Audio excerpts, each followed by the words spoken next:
Sakit. Oh, ate, andyan ka na pala. Kamusta yung lakad mo? Approve ba? Tiniris mo ba lahat ng pimples mo dyan? Oo, ate eh. Ang pangit na kasi tingnan. Tsaka isa pa, namamaga, tsaka nagkakaroon ng nana. Kaya tinitiris ko na lang. Ang sakit-sakit nga eh. Hindi ka ba nagugutom? Anong gusto mong kainin? Di ba kanina nabanggit mo sa akin na gusto mong mag-Jollibee? Halika bunso, kumain tayo sa labas. Ate, nilalagnat ka ba? Iyang bura-buraot mo nga pagdating sa akin eh. Tsaka, di ba bunso, yung cellphone mo, sobrang tagal na? As in, sobrang luma na? Gusto mo ba ibili kita ng bagong cellphone? Anong gusto mong cellphone ibibili kita? Gusto mo ba yung yung iPhone 16? Gusto mo ibili kita ngayon? Hello? Okay ka lang? Si ate nang good time. Kung may gusto kang ipabili kay ate, sabihin mo lang ha. Magsabi ka lang. Ma? Bakit parang nagmamadali ka yata? Saan po ba kayo pupunta ni Bunso? Ito kasing kapatid mo, anak. Namamaga yung pisngi dahil daw ito sa pimples. Ha? Isusukod ko muna sa hospital itong kapatid mo. O siya, alis na kami.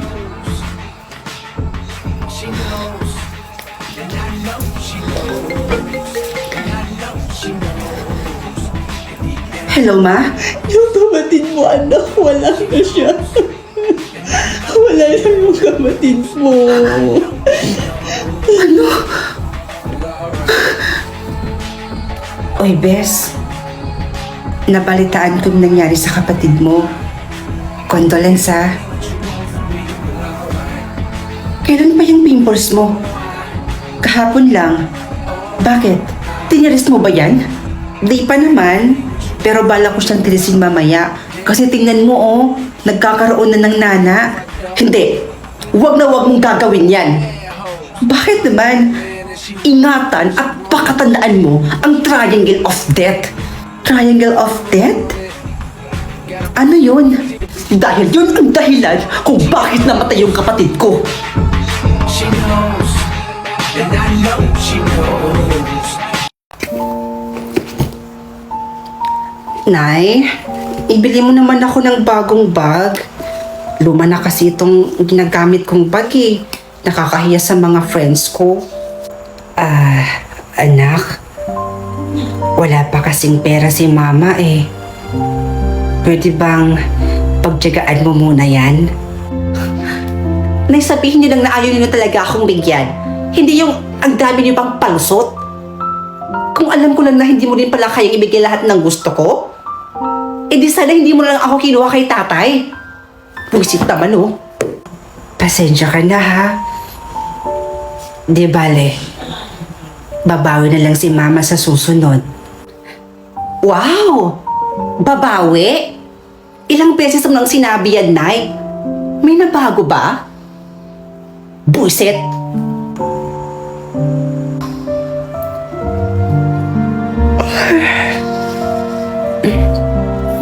Nauuhaw ako.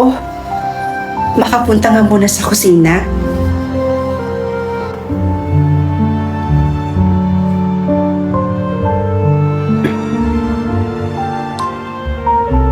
Asa na naman kaya si nanay? Bakit parang napapadalas na yung pag-alis niya tuwing gabi? Oh anak, ang aga mo namang gumising. Saan po ba kayo nagsisipunta tuwing gabi?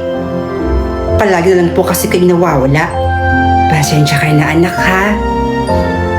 Talagang may inaasikaso lang ang nanay araw-araw. Iwan ko nga sa inyo.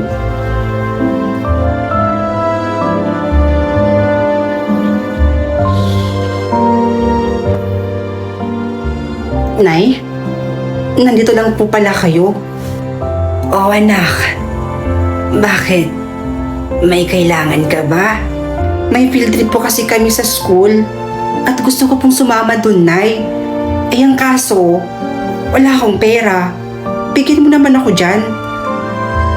Eh, anak, wala pa kasi akong pera ngayon eh. Hindi pa nga sumasapat yung kinikita ko sa paglalaba para sa pang-araw-araw natin na gastusin dito sa bahay. Lalo na yung ginagastos pa natin para sa pag-aaral mo. As usual, malamang wala na naman. Bakit ba kayo ganyan sa akin, Nay? Tuwing humihingi ako sa inyo ng pera, lagi niyong sinasabing wala.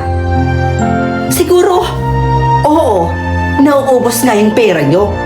Kasi, sigurado akong pinanlalalaki niyo yung sinasahod niyo. Alam ko na. Kaya kayo nawawala tuwing gabi. Kasi nakikipagkita ka sa kabit mo. Anak, hindi totoo yan. Kung alam mo lang, anak, sa tuwing humihingi ka sa akin na hindi ko na ibibigay,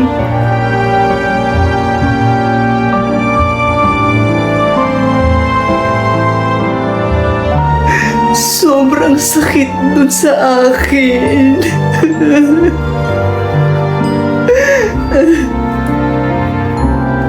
Pero mas pinili kong makaipon para sa kinabukasan mo, anak ko.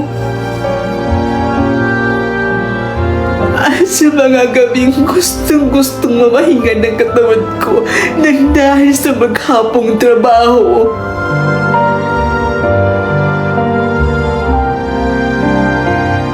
hindi ko na inisip yung sarili ko, anak. Dahil ang gusto ko, maibigay ko ang lahat ng gusto mo. Kasi anak, matanda na si nanay. At gusto ko, bago ako mamatay, may maiwan man lang ako sa iyo.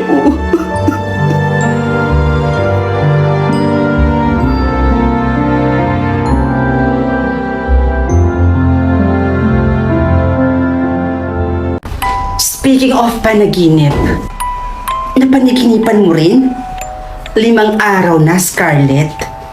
Ako wala pa eh. Babaeng galit na galit sa atin. Bakit daw? Bakit daw siya nagmumulto? May sinabi ba siya? Ang sabi lang niya sa panaginip ko ay tayong 3 daw ang dahilan kung bakit daw siya namatay. Ay isa lang naman yung alam kong nakagawaan natin ng masama eh. Yung nabunggo natin sa Dackham Street. Yung babae na namatay, eh bakit pa kaya siya nagbumulto? Eh nakamit naman na yung hustisya. Nakulong na si Kim.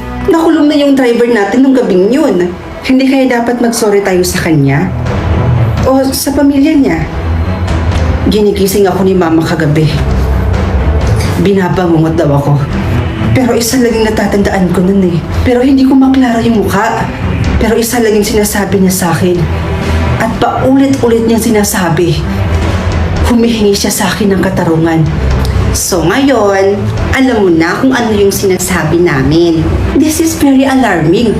Iisang babae at isa lang yung intensyon. At isang paraan lang ang naiisip kong gawin natin. Puntahan kaya natin siya. Dalawin natin yung puntot niya at mag-sorry tayo sa kanya. O di kaya naman, dalawin natin yung mga magulang niya at mag-abot tayo ng kahit konting tulong. What? Ano ka ba? Bakit naman natin gagawin yun? Eh, nasa kulungan na nga si Kim, di ba? Siya yung driver natin nung gabing yun. Tapos magsusorry pa tayo sa kanila? Tama si Alex. Nakulong na nga si Kim, di ba? So bakit pa natin kailangan pumunta doon at magbigay pa ng tulong? Hello? Guys, kung hindi tayo gagawa ng paraan, siguradong habang buhay niya tayong babangungutin.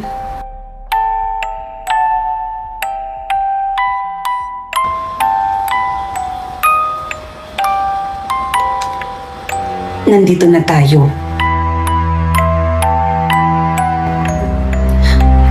Excuse me ho. Manong, may kilala po ba kayo dito nakatira na Cynthia Fernandez po yung pangalan? Siya po yung nabunggo sa Dakang Street po 2 months ago at namatay. Cynthia, kumanan lang kayo dyan sa Eskinita. At unang bahay ang bahay nila. O sige ho, Manong. Maraming salamat po. Pero teka, namatay? Anong namatay?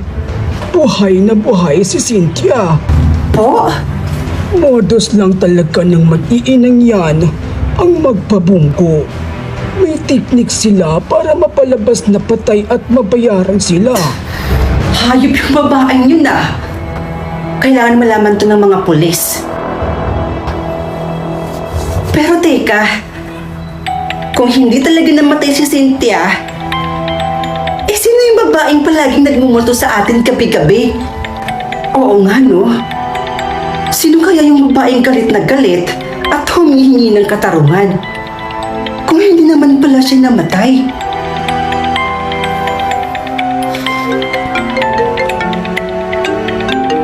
Tumatawag si tita. Yung nanay ni Kim. Bakit kaya? Sagutin mo na. Hello po, tita. O tita, bakit ho kayo umiiyak? May nangyari po ba?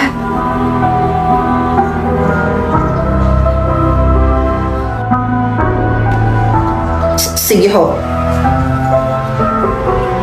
Opo. May sagot na sa katanungan nating lahat. Sino? Sino yung nagmumulto sa atin? Scarlett. Magsabi ka nga sa amin ng totoo. May tinatago ka ba sa amin?